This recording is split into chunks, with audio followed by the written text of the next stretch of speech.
Coming up as a bonus on President's Day, the Nets fire Jacque Vaughn. We break down the timing of relieving the long-tenured head coach for the Brooklyn Nets, spending a little bit of extra money to clear the books, and whether or not Jacque Vaughn represented all of the issues, or if the Nets really have a plan going forward. We dive in coming up next. You are Locked On Nets, your daily Brooklyn Nets podcast. Part of the Locked On Podcast Network, your team every day.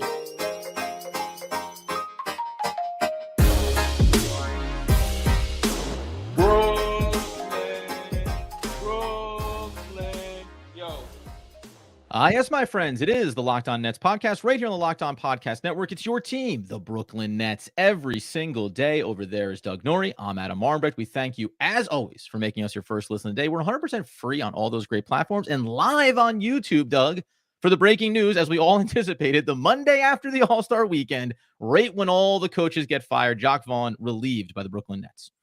Well, Jacque Vaughn takes the L. I'm going to take the L too, because I said that there was no way he was going to get fired this season, and laid out all the reasons I thought that would be the case. That was clearly wrong. The Nets. I agree with you publicly, but everyone should know that privately, I completely disagreed on this take. I was 100% against it. I just didn't want to embarrass my co-host. That was that. And what kind of works is like a sort of a All-Star break Monday news dump. In the timing of it, obviously Monday morning, everyone's off. It effectively kind of works that way. Although when you look back on it, is it all that surprising that Jacque Vaughn is fired? Of course not. I mean, the team is completely underperformed this season. They're coming off of one of the most embarrassing losses in history. There's been comments from the players that came out this weekend. We're going to go over that. There's been a building frustration possibly around that. So we're going to discuss all that. Ultimately, Jacque Vaughn is out as coach for, the last third of this season. And it's sort of just represents another tipping point, sliding doors moment, whatever you want to call it, in the Nets organization about like sort of what they're going to do going forward, because this is a team that has more questions than just the coach. Of course, and we'll go ahead and highlight the official statement from the Brooklyn Nets here. And before we get into what it means, Doug mentioning their players maybe starting to get a little bit vocal, how much impact did they have on the decisions of Sean Marks and ultimately Joe Tsai? But this was an incredibly difficult decision, Sean Marks said, but we feel it is in the best interest of the team going forward. Jacque has represented this organization with exemplary character and class for the past 8 years. The consistent positivity and passion he poured into our team daily will remain with the players and staff he interacted with throughout his tenure. We thank Jacque for all he has done for the Nets and the borough of Brooklyn and wish him, Laura, and their family nothing but the best in the future. Over the course of his time here, this is beyond Sean Marks' comments. The 3 seasons head coach in Brooklyn, Vaughn had compiled a 71-68 record. That's winning. That's winning basketball, baby. I hate to I hate to say that's building a winning culture.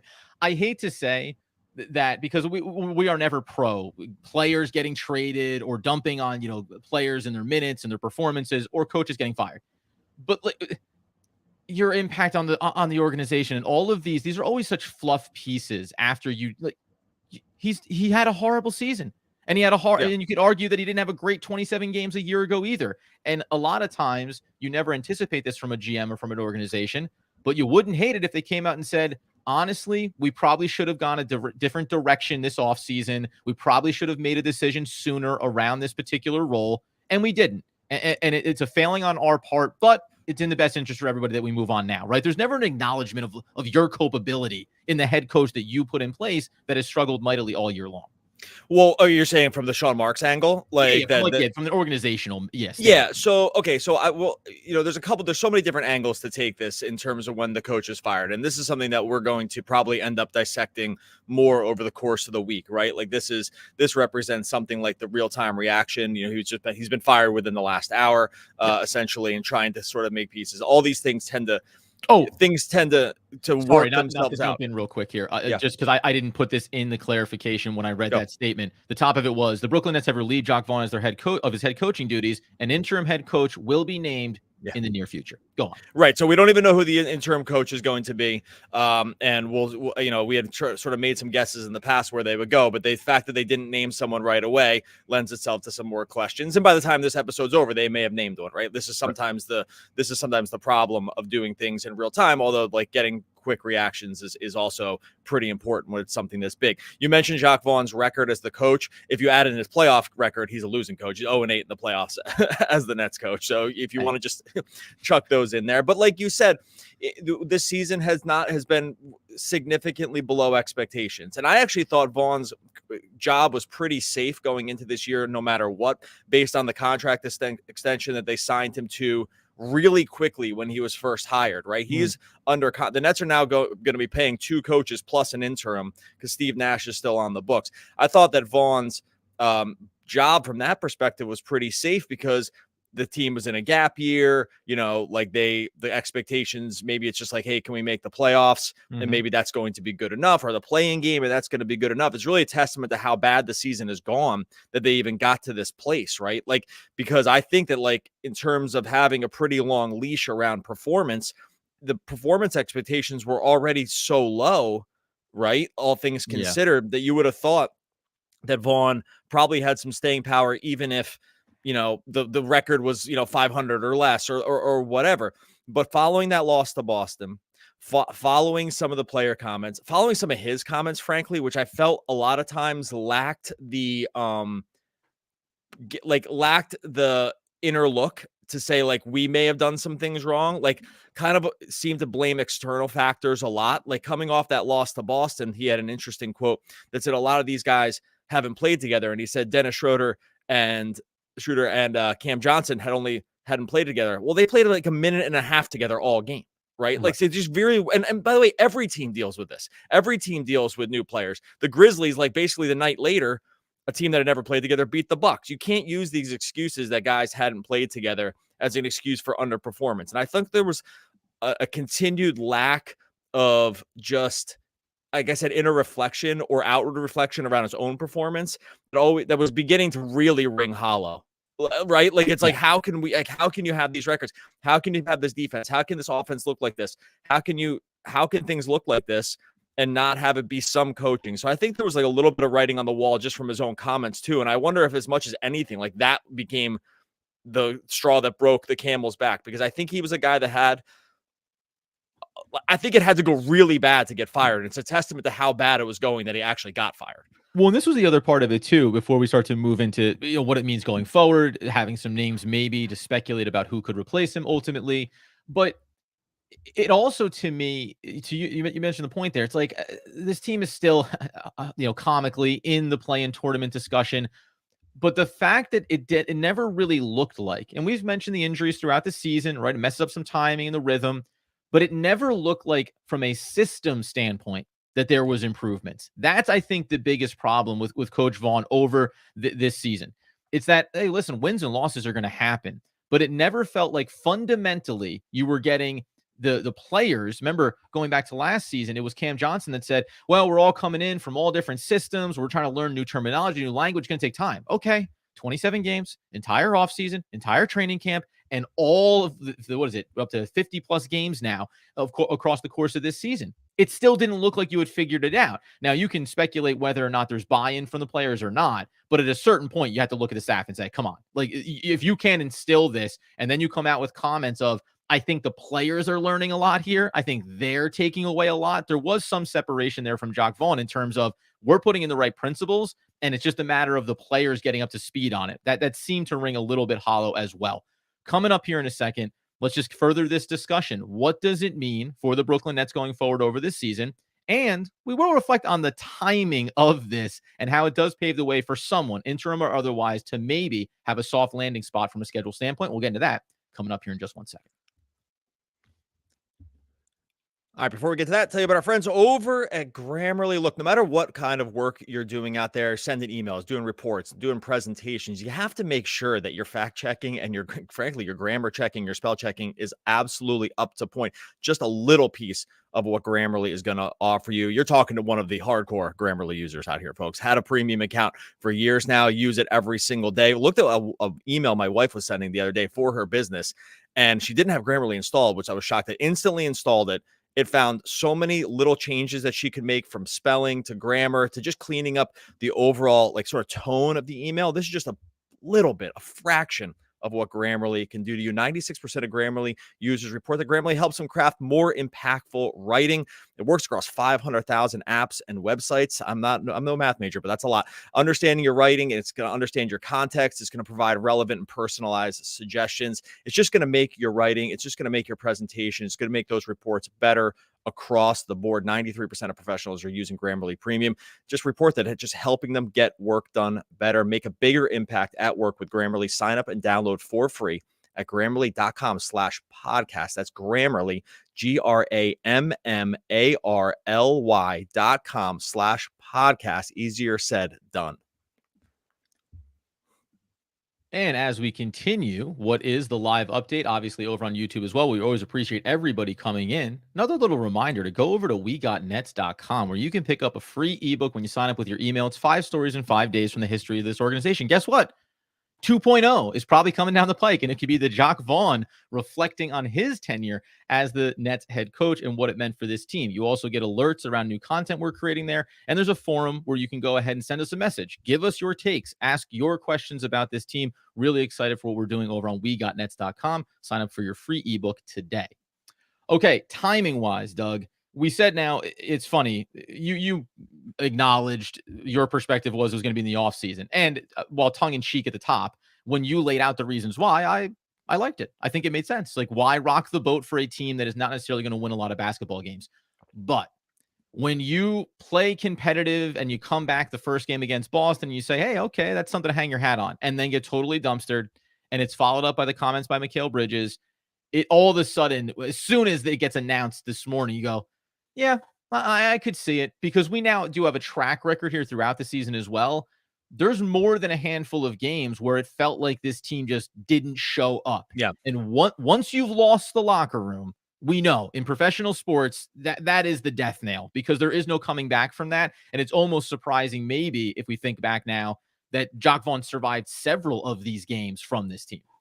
Look, they right now, as of February 19th, they are 19th in offense, 21st in defense, with the defense being particularly troublesome, right? And then you come off that Boston game, and Mikal Bridges essentially intimates that like changes have to be made. Now, he doesn't say like, so he's basically saying something has to change when you lose by that much. Now, whether it's an inward reflection, as like he had done earlier in the season around his own play, or if it's just a growing frustration with like the organization or lack of direction when it comes to different schemes, which we've sort of heard about. He's become more vocal in the short term around like maybe some frustrations there, going away from his own culpability to maybe just like that there's other problems with what's happening. That was like really, when he said those quotes after the game, I was like, this might be speeding toward the end here, because these are not even that veiled frustration in terms of like where, and it's like not seeing it maybe as like where we saw earlier in the season. It's like, I got to be better. This team's going to kind of ride with me here. It wasn't like that anymore. Now, maybe it could have been. I mean, like these guys haven't been amazing on both ends of the court either. Like I think everyone's kind of to blame here, but in terms of like just the way things were messaging, then he obviously has some sort of higher profile comments with Jalen Brunson and crew on the podcast, where they're talking about how the Nets just like don't really rival the Knicks. I'm paraphrasing here, just in terms of fan base and stuff like that, and how it's always going to be hard. I don't think that like necessarily has to do with the firing, but you can just sort of see the tone shifting here in terms. Obviously, Cam Thomas has been frustrated with Vaughn. It seems like in the past with playing time and not understanding, had higher widespread comments about like not knowing what his rotations were at the end of games, right? Like not having clear messages. So I think there was all these little things that were happening. And if you're going to be willing to just hire an interim coach, knowing that person's not going to be the long-term solution, I guess it does make the situation a little different, but than I like sort of thought it was going to be. But just looking back at how this last week has gone, I mean, you can't be surprised at all at the announcement. Like I wasn't surprised at all when I saw it, even if I thought that it might not happen. You're right, for sure. It wasn't like you go, oh, this feels very left field. Now, we will get into also the timing of it from a trade deadline standpoint and organizational decisions made around that. But let's stay on the Mikal Bridges piece just for a second. Listen, we know that players drive the league and they have a lot of influence and their input, and it should be valued. But Mikal Bridges is not a superstar talent. And the Nets just went through this with Kevin Durant and Kyrie Irving and James Harden. Does it concern you at all if it is the influence of the way Mikal Bridges has been speaking more recently than going back to the beginning of the year, that impacted the decision to fire Jacque Vaughn? Because he's been a part of the organization for 8 years. They obviously have an affinity for him, Sean Marks and Joe Tsai. They knew exactly who this coach was, by the way, when they gave him his extension, right? Like, it's not like this is, oh, we're surprised it didn't work out. But then when Mikal Bridges makes those comments, and I'm not knocking Mikal for it, but it seems to give some indication that, like, we are concerned with Mikal Bridges wanting to be here, wanting to be a part of this organization, and getting a clear sense that maybe he's starting to wane a little bit now that we're talking about last season, 27 games this year. This is an under 500 basketball team, and it doesn't look like in the short term there's a bright future here, barring them going out and making that big splash in the offseason. Yeah, sometimes these are things that you don't realize till later, or they never really fully come out. My strong suspicion is that like Mikal Bridges didn't ask him to be fired or anything like No, that. no, I no. doubt Yeah. there was like a player mutiny along these lines at all. I just don't think that. Now, do I think that he got asked ahead of time? Probably. I mean, probably, right? Like, I think that's sort of how these things go. It's like, would you be devastated if this happened? And, this is all we're not reporting this. I'm just saying like how these things tend to go. It'd be pretty crazy considering what sort of faith they put in Mikal Bridges as a cornerstone piece, as either like, whether they see him as a superstar or as a way to get other superstars in the door, right? Like, he's clearly a very important part of the organization. So I'd be shocked if he wasn't at least asked, or, a soft ask or whatever about it, right? And I think like that feels like it probably makes sense to me in terms of like, what we'll hear about, from these other guys going forward. I actually think they really liked Jacque Vaughn a lot. I actually think this was hard. It's actually a testament to how bad it was on the court that he got fired, right? Because I think they actually liked him a lot. Like, I think they thought he was a cerebral guy. They obviously gave him an extension early. He'd been in the building a long time, right? Like, so it's like they knew him, right? And so I think that this will probably, when Sean Mark says it was hard, I bet you it was hard on a human level. Now, maybe not in the basketball level, maybe not in the basketball level, maybe on a basketball level, it was a long time coming, or well overdue, possibly, right? And like, and at the human level, and like the contextual level made it so that it went on longer than maybe it should have. But I believe Marks when he says it was hard. I bet you it was hard on a human level.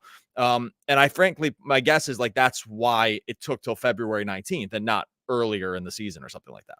Yeah, and I'm sure that the contract extension played a factor in it as well, like on both levels, right? Individual level, and then from a contract standpoint, which we discussed last week, was, remember, now you're going to pay him money too, and the money from Steve Nash doesn't come off until this offseason. So just from a business standpoint, that you made a choice, it didn't work out, and now you're making the decision to try to not throw, as we often use the phrase, don't throw the good money after bad. So you're trying to move on here. Coming up in a second, what does it mean over the remainder of this season, whoever the interim head coach is? What immediate changes would we like to see now that there will be someone new at the helm? We'll dive in on that discussion coming up here in just 1 second. All right, are you the kind of driver that likes to push things a little further? You ever wonder what adventure could be around the next corner? Our friends at Nissan have a lineup of SUVs with the capabilities to take your adventure to the next level. They got the 2024 Nissan Pathfinder, room up to 8, expansive cargo capacity, advanced available 4x4 capability, 284 horsepower, oh baby, with up to 6,000 pounds of towing. That's when the adventure calls. Maybe you're into the 2024 Nissan Rogue, perfect for the city drives and the great escapes. It's got class exclusive Google built in. It's always updating assistant to call on for almost anything. Look, forget the days of connecting your phone. Google Assistant, Google Maps, Google Play Store, all built right in to the 2024 Nissan Rogue. You got the Nissan Rogue, you got the Pathfinder. You also have the Nissan Armada to go find your next big adventure. Shop NissanUSA.com. All right, so as we continue today's episode, breaking down live on YouTube as well, the firing of Jacque Vaughn by the Brooklyn Nets and by Sean Marks ultimately. So before we talk about just what it means for the remainder of this season, there's also the Sean Marks aspect of this. He's the one as the GM that makes this statement and says it was difficult and wishes Jacque Vaughn all the best. This will be his fourth coach in terms of the interim. And then as Doug pointed out before we got started, and ultimately fifth, unless someone stays here after this season. Does this mean anything in terms of his job security? I know that seems like a silly question to ask when you think about other GMs around the league, but that's because most GMs don't even get past the second coach or the third coach. Right. But now we'll be talking fourth and maybe fifth coach. Do you think that Joe Tsai is still in Marks we trust here in terms of making decisions, trying to get stable with that core of Mikal Bridges and Cameron Johnson? And this clearly has not gone the way they thought. Whatever the big picture plan was over the next couple of years, the idea was we extended Jacque Vaughn to be, again, the steadying hand at the head coaching spot with the steadying players in Mikal Bridges as a core. And then 2 years from now, we'll reevaluate. This is fast-tracked as they've kind of spiraled here. Yeah, I mean, it rings as to safety to me. Like, who knows? Maybe this is the first step, and it's going to be part of a larger organizational bill. I'd be really surprised if that happened. I'm not surprised that if they were going to do it, we're going to ultimately fire Marks. Not naming a successor in coach would make sense because you would want the next GM to be able to hire the next coach, right? As part of the same thing. It sure seems like Marks is safe here. I don't really, if I had a vote now, I would say he looks, completely like Teflon, right? Like I just don't know what more. Seemingly everything on a high level that could have gone wrong has gone wrong here, right? Like, so I don't, while I like a lot of the smaller decisions that they made, like through the draft and some other value pieces, when you look at the highest level decisions here, they've gone as bad as possible. Like Kevin Durant asked for a trade. Kyrie Irving asked for a trade. James Harden asked for a trade. Ben Simmons has barely played. They fired Nash. They fired Vaughn. They fired Atkinson. Okay. So if you fire all the coaches and all the best players ask for trades or don't play, like that's kind of the whole thing. So I don't like what else is there to the game. So what else those there to do as a GM other than all of these things that we're listing? Yeah. Oh, and they've lost most of their playoff games too. So I just don't know what else he could possibly do to get fired. And if we're thinking about this through the Joe Tsai lens, you go back and say a head coach making it through the trade deadline, well, that's kind of irrelevant, especially for a team that doesn't have high expectations.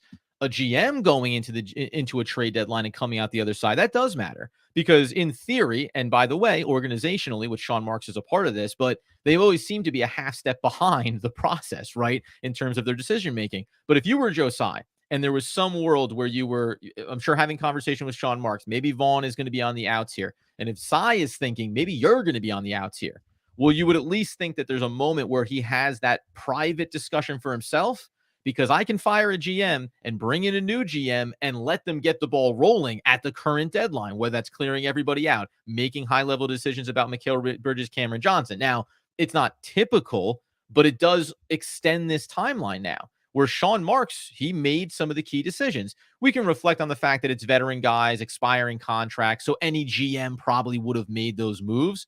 But I think it does matter, especially when you heard the rumors of offers for Mikal Bridges. You allowed Sean Marks to execute that vision at the deadline. So it would seem unlikely that you'll turn around now, whether it's in the offseason or otherwise, and say, but you're not going to execute going forward. Yeah, like I just don't know. Again, the organization has done some nonsensical things in the past also. So I'm not sure like I can totally trust that sanity is the better part of valor when it comes to just like the decisions they're going to make. But just like none of the moves so far would suggest that like there's any trouble ground. Now, maybe you might say to yourself, well, Vaughn getting fired is the final stand that this guy has, right? It's like you extended him. And you extended him, and you got to make sure you make up the playoffs, or like you have to bring in a superstar over the summer. And if you don't do that, then like we're going to part ways. Like, I mean, there might be other pieces that could be rounding out toward the finish, but I just like there's really never been any talk of that. There's never been any reporting of that. There's never been really any sign that Vaughn is anything but Marks isn't anything but incredibly safe. So I just don't see. Would be just simply a guess. Like it would, right? You know what I mean? I don't think that there's any other sign that would be the case. And look, like we said with the NBA, life comes at you fast. Like all of a sudden, if he was fired tomorrow, I also wouldn't be shocked about that either. And then, by the way, Doug and I are, if nothing, like we're willing to be right and wrong on these things because it happens very quickly and things start to snowball in different directions. So I know that a lot of the fan base has said Jacque Vaughn shouldn't even been the coach coming into this season. Okay, but sometimes that's disingenuous to your frustration around coming out of a superstar era. We are going to talk about, because we'll have time this week, what changes do we think we'll see in the roster, in rotations, in systems, and how they want to run this team to maybe give a sample size. But if we stay inside of this here too, did you mention? I don't want to put you on a bad spot here. Did you have a sense of coaches or names that you had in mind that the Nets might look at, or I'm being, this is on the fly here, or did I mishear you? No. I have some. There's some guys out there. So obviously the first couple are just in house, right? Kevin Ollie, Ronnie Burrell are there. We'll see who's named interim head coach. Like we might get done. That might come out today. So they play on Thursday. Maybe I'm sure they have some sense of the direction that they're going there. Other guys that are interesting. I mean, you have Mike Budenholzer still sitting out there. Obviously, his tenure with the Bucks starts to look a little better in the context of like how the Bucks have been this year, right? Yeah. They're already on their second coach this year after firing him. And whatever you want to say about sort of playoff lack of adjustments, right? Like he was a good coach, right? And specifically defensive minded. And if they want to like sort of make defense as a core of their sort of like marching orders going forward, then I could see that. Jared Dudley's been a guy that's been sort of like bandied about, ex-net, really highly respected with the Mavs organization now as assistant. Like that is a guy that I think you could see crop up here, right? Just because of like some of the historical stuff. And he's just like really well liked across the league. Sam Cassell is a guy, his name I saw thrown out there, David Adelman. Like there's been guys that are mentioned. But I'd be shocked if there was like a front runner right now for that. But I do think that there are guys out there. I mean, Atkinson's still assistant coach. I doubt they would do that, but like I doubt, like I'm sure that by the way, I know you're mentioning these names off the top of your head, but that would be the ultimate. The ultimate move from Sean Marks would be, we're going back to where it all began, baby. Kenny Atkinson coming through the door with, I think, if I have this correctly, I'm so glad when I have these stats kind of ready to go here. Kenny Atkinson, 383 win percentage. This is how we build, right? Like you'd bring it all back to neutral. On those two guys, I will say like Ollie, who was brought into this staff, and then Burrell is interesting to me because I wonder if organizationally, like you elevated him from the G League, did a great job down there. It's on the one hand, you could elevate him and say, here's your opportunity to earn this role, show something over the back end of this season, and then it'd be kind of a nice organizational story, right? That you groom this coach up the chain of command. Or when we've seen recent track record and how this team has played, you go, I really don't want to damage a very good coach that we've developed by putting him in an impossible spot. So that's the weird part here for me in the short term. And I wonder how the Nets are going to really thread the needle on. Somebody's got to coach this team over the final 30 games. So 29 games. So we'll obviously get that as it comes out and continue to discuss it. But that's the fascinating part here. You kind of, whoever they name, if it's just interim, there's a big part of it where you feel like he's the lame duck for these last 20 plus games, which is probably, again, another reason why they were maybe holding off on firing Vaughn, because it's okay to let him go after a really, really bad year. If he's the guy start to finish, now you could actually damage another potential coach inside your team. Which is exactly why I thought they wouldn't do it. Yes, yeah. This was always your talking point was like, you're putting someone in a horrible spot and they're going to look bad at the end of the year if they don't win. This was reason 1, 2, and 3 why I didn't think they would do this. Because of that exact thing that you just said. Now, the last note I will make here before we get out the door, I'm pretty sure we're going to stick around for a few minutes extra here. A massive group of people, as we anticipated, coming in on the live. One other reason, no matter whether it's the interim coach or otherwise, that it made sense to fire Jacque Vaughn coming out of those two Celtics games is because, remember, we said, and it was harder to stick to this after they got absolutely dumpstered by the Celtics. After those two games, though, they are on the road, and this is another good reason why, away from Barclays, Toronto, Minnesota, Memphis, Orlando, then home for 2 games against the Hawks, the Grizzlies again at home, and then a Sixers team that's obviously in a little bit of flux. This was a somewhat, quote, softish landing spot on the schedule, too. So whoever you name the head coach at least gets a little bit of a favorable runway here to get themselves going, institute some new ideas and principles to the team, and maybe give the fan base a little bit of a jolt. This is the PR part of this too. Like the timing of these things matters when you're trying to maybe sell the fan base that we got rid of the coach that wasn't doing enough. And look at the 4-3 record over the first 7 games for the incoming, interim head coach as well. Yeah, and you also give yourselves 4 days just until your next game, or 3 days till your next game, right? Like you got all the players are out of the building right now because they're all on the All-Star break, right? So there's just a lot of other timing pieces that ended up making a lot of sense. You clear away the NBA festivities too from the weekend, just like the dunk contest and the All-Star game and all this other stuff that the NBA probably doesn't want detractions away from, on the media side, to have other things be stories. And you just get a Monday morning. There's a lot of the timing around this makes 100% sense. I get every part of it. It all makes sense. It's just that I still remain just a little surprised that they end up doing it for the other pieces that we already mentioned. Much appreciated everyone that jumped into the YouTube live. We'll stick around for a few minutes here to talk. And if you have some questions, throw them up on Locked On Nets. Make sure you go visit the WeGotNets.com. Grab that ebook, right? Maybe the Jacque Vaughn ends up becoming a story that we end up writing about. The story of Jacque Vaughn and the 2023-24 season. WeGotNets.com. I thought we'd get to see forever, but forever's gone away. It's so hard to say goodbye to yesterday. Boys to men, come on now. Some of the all-time great poets. We'll be back again in a moment on YouTube, and tomorrow talking more Brooklyn Nets basketball. Basketball. Yeah. All right, my friends, sticking around here, obviously on the live. When news like this breaks, it tends to, I don't know, throw a small wrench in what your normal routine or schedule is. We're always happy to get on and have these discussions, but we'll stick around as long as we can here. Throw up your questions or comments if you want to. I'm sure there's mostly going to be relief, Doug, around Jacque Vaughn being fired. And, he was the crux of all these issues here. Couple quickly that just jumped out to me. Jonathan mentioning, as you had said, Budenholzer, obviously an option. Ty Lue would be perfect for this team. I find that's another name maybe to keep an eye on. And then we backtrack to Jay, who mentioned Jay Wright. Does he get a call here? Rebuilding and developing team, former coach to Bridges as well. Do they have enough? Do they have enough of the players? Because the Knicks are really the ones that have collected and amassed so many of that core over on the other side of the city. Yeah, but they got their coach already. I think that it's definitely gonna be a name you heard of. I think if I'm guessing, I doubt at this point it's gonna be an unknown assistant or G League coach variety kind of guy, right? I don't think that that's going to be the way they go. I think they're going to want to try to make at least a moderate splash between either an ex-player like a Dudley type or Sam Cassell, or a guy with at least a proven track record of regular season winning. Or right. I mean, with these are all just names, but who has obviously a great college coaching career. So I don't think it's going to be just your Nick Nurse, let's see how it works out from the G League kind of thing, right? I don't think that's going to be the kind of guy they go for. And I do not think that whoever they pick as the interim is going to stick as the head coach. I think that is, unless Ollie comes in, let's say Kevin Ollie comes in and they just rip off a great last third, then maybe, but I still think it's just going to be a different situation.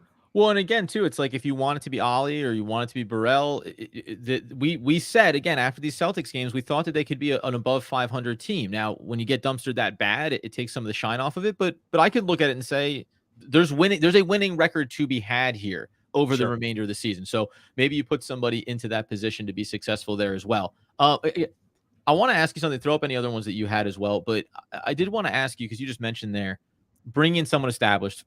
Go back to Kenny Atkinson. I mean, listen, the record looks bad, but the team was bad back then too. He was a guy that had established himself and was a name coming up. But then you go to the Steve Nash and Jacque Vaughn, who had a clear history of what he kind of was as a head coach. I think you make a good point around we can't have now wait and see. We pulled a coaching rabbit out of our proverbial hat here. I think there does need to be some, this guy. And what he's capable of. He has the history of being at least solid, right? Developing a strong team and pushing for playoff runs. Do you think there's any world where they would put a known commodity as an interim head coach who they have no intention of keeping long term? I'll use the name, take this with the intentions I mean it. Stan Van Gundy, where you go, this guy's not coming back to the league. He's not sticking around long term. But it might be a good sample for our organization to understand what we really have from a roster standpoint. If a very established coach came in and said, oh, I would just 1, 2, 3, these are the very easy fixes. And you can see how with some nice system adjustments, this team actually can be way more competitive than Jacque Vaughn made them appear. I don't think so, because I don't think they have enough talent to like have these established guys like that. Yeah. to feel great about it. Right. Like, I don't feel like if they had like a good example of that would be like Doc Rivers in Milwaukee, right? It's like, hey, they have Giannis and Dame. I can step in there. Not going to tarnish my legacy at all. I mean, maybe he is already, but like, well, yeah, hold my beer. Let's see. Right. Let's see. But there's going to be like, that's a difference. That's a at least known situation around superstars. I mean, this Nets team, like, who knows what they're going to be in a year? I don't know. Are they going to get Donovan Mitchell? Are they going to get Trae Young? I mean, I'm just, are they going to get one of these superstar guys? Right. Are they going to be the same? And then you're really looking at like no chance to improve your record. I just don't see them choosing one of those guys. I think that's why I really like the name Jared Dudley, right? As a guy, because I think it fits a lot of these other one. And I saw this on Twitter, and I feel bad because I can't remember who said it, and I just really tried to look it back up. And I'll correct it later when I find it. But maybe it was Billy Reinhart. I saw that name and I was like, oh, that makes a lot of sense to me, right? Like, that name makes a lot of sense because it checks a lot of these other boxes that even like Nash didn't check, because Nash had never coached really. Right. Like Nash, like, it was a great player and great name, but he really had never coached. And so Dudley's been inside the, on the organizational level for a while outside of his playing career. So even that like rings a little differently. So anyway, I don't think you're going to see one of these other like high profile guys kind of get drawn out of retirement though. No. The other thing too is Jean Rame steps in, frequent flyer, mentioning Jacque Vaughn. Glad that he's fired, but also that Sean Marks put him in a bad spot with the roster. Totally. The other break. The roster stinks. A hodgepodge of players. They never fit correctly together. And it speaks to, again, to what Doug's point once we started having the discussion around Jacque Vaughn and could he get fired was, and this is why you want to keep him as long as you can, because the next guy's going to come in here and you're still going to have this hodgepodge of players that doesn't fully complement each other very well. And, whether right, wrong, indifferent, yes, Ben Simmons is playing basketball now, but he wasn't playing basketball all year. And that's a critical cog, as we've seen reflected on the court, to make it look successful from a coaching standpoint. Again, too, like one thing about Vaughn, like, yes, the roster is extremely deficient in terms of talent, but it's not a barren wasteland. Like, Vaughn did himself. No, they had no system. They ran no real sets. They did nothing to sort of like maximize the talent. Like, you never saw, like floppy action or like even like great horn sets or these things that they would sort of run unrepeatable. They would swing the ball would get swung to non-shooters all the time, which makes no sense. Like, there was a lot of like core pieces to this offense, especially, that didn't make any sense. So he did himself no favors. They played drop defense with guys who weren't really equipped to play drop coverage for like a long time at the beginning of the season, which crushed the defense, right? Like, there was lots of X's and O's schematic pieces where Vaughn just clearly dropped the ball, right? So I think that, and then, and if you look back, interestingly enough, I forget what game this was, but there was a game where the Nets put up like a really good defensive effort, and Dennis Smith Jr. got asked after the game, like, what was the difference? And he was like, oh, Kevin Ollie's video work. Like, he said Ollie by name. And I was thinking, interesting. Like, it's probably true. And assistant coaches do tons of work. So it's not like you could probably say that for every team, every game where an assistant coach does something really good. Right. So I don't think that in and of itself was weird, but it was interesting to compliment the assistant coach schematically when they did something different. I was like, interesting. Because we just know the team didn't, like, they played this drop coverage at the beginning of the year with Claxton with no good point of attack defenders. You just can't do that. Right. And so there was other things that went wrong.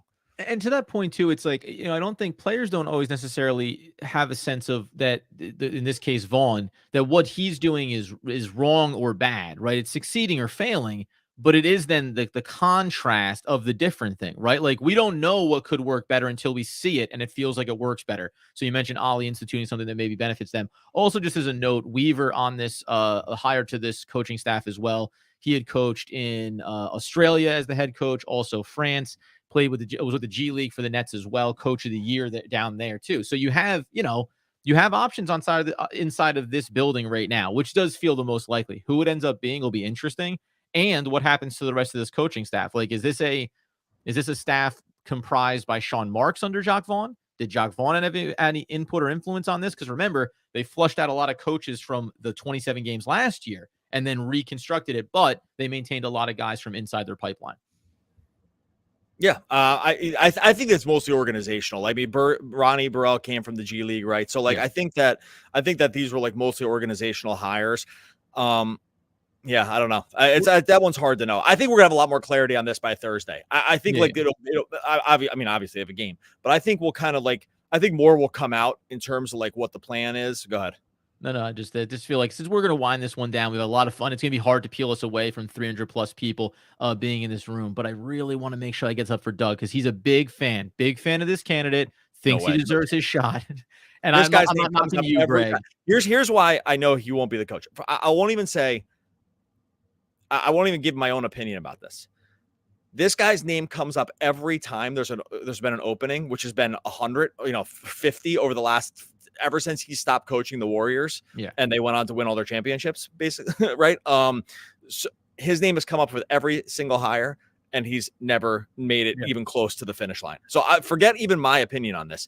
This guy's name comes up. These same names come up every time, and there's just no chance. There's no chance on him. I remember having that thought back when Stan Van Gundy went to Detroit and had full autonomy. But that was after when Mark Jackson was out there, and it was like, well, if you're going for Stan Van Gundy, who at that point had also been away from the game for a while, it just felt like the writing, it's been written in terms of Mark Jackson and where he is from a head coaching standpoint. Not that we need to dwell on it, but I think there's going to be a lot of names like that. A lot of name cachet will get thrown. Those around. are always brought up by the fans. Like they're never brought up in like the important distinction here is these guys are always brought up by the fan bases. They're never really brought up organizationally. These guys don't tend to interview, right? Like they're always brought up because people can't think of other names. Now I'm not taking a dig at whoever said that, right?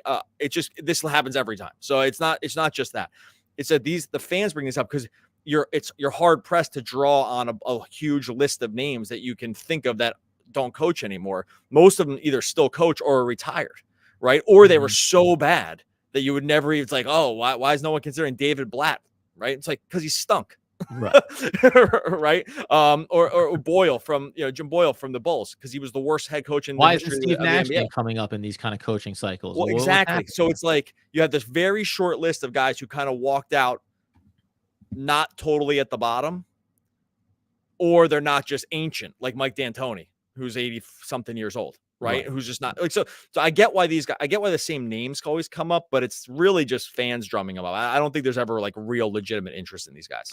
I'm going to leave it up to you because I think you have a little bit of a tighter timeline, at least right now at this moment. We can close this bad boy out whenever we want. And really, to be honest, at this point, now we're waiting. We're waiting for who gets named interim head coach. What does that mean? How is it going to impact this team? The only last note would be, do you think that this team gets that, as a lot of teams do, that little bump after you let go of a coach, everyone gets a little more energy in themselves, come back from the All-Star break? Do you think that this team can come out and have some success over the back end of this season?